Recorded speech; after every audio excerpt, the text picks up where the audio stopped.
The Africa Report, c'est un journal ou un magazine anglophone sur l'Afrique. Donc, l'objectif du groupe était d'atteindre les 100 000 abonnés d'ici les 5 prochaines années. La mise en place de ce paywall nous permet justement de lancer cette année l'acquisition de nouveaux abonnés digitaux.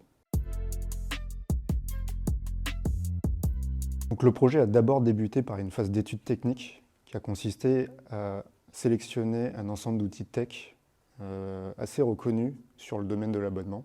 Donc, ça a commencé notamment par Chargebee, ensuite Pool et naturellement des outils de Google. On a choisi de mettre en place donc un paywall où le prix dépend de notre localisation dans le monde. Il fallait aussi que l'utilisateur puisse par défaut choisir une devise.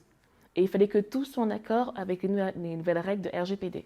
Et ça, c'était un gros challenge. Il fallait prendre une solution technique pas trop lourde, ni pas trop longue. Et on a eu besoin de beaucoup de conseils. J'ai beaucoup apprécié parce que les développeurs de Globalis ont pu mettre en place un système de TVA avec notre prestataire du paywall assez efficace.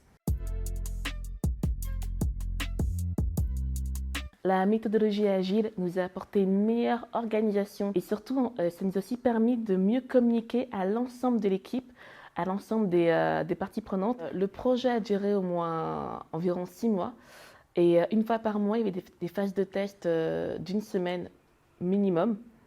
Et les membres de l'équipe, ça dépendait de ce qui était à tester. Et parfois, ça peut être aussi d'autres personnes, les personnes du marketing, les journalistes, donc ça peut être une quinzaine de personnes par mois. On a été agréablement surpris que techniquement, on a été devancé par rapport à nos besoins. J'ai apprécié leur esprit d'anticipation et surtout, j'ai beaucoup apprécié leur réactivité. L'idée, c'était de sélectionner une agence qui soit capable non seulement de nous permettre de créer des contenus, mettre à disposition des outils pour les journalistes, mais aussi d'acquérir des compétences assez pointues sur le e-commerce, et notamment liées autour de la presse. Et donc Globalis a été retenu pour l'ensemble de ces raisons-là, mais aussi ses compétences techniques. Et vraiment, la grosse différence qui a joué dans cet appel d'offres, c'est le fait que les équipes de Globalis, notamment les équipes techniques, ont participé au cadrage avec mes équipes techniques.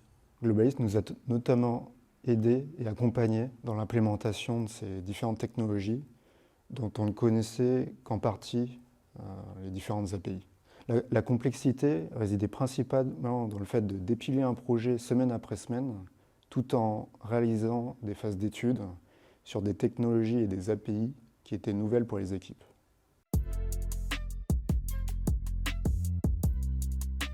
Donc on est passé d'une centaine d'abonnés numériques à environ 2000 abonnés en quelques semaines. Au moment où le site était gratuit, il y avait des milliers de visiteurs par jour et parfois, sur l'actu, on pouvait dépasser, atteindre le million. Et je sais que lors du passage en paywall, l'audience n'a pas diminué. Il y a très peu de désabonnements et les retours sont positifs dans l'ensemble. Donc nous sommes très contents en termes de business.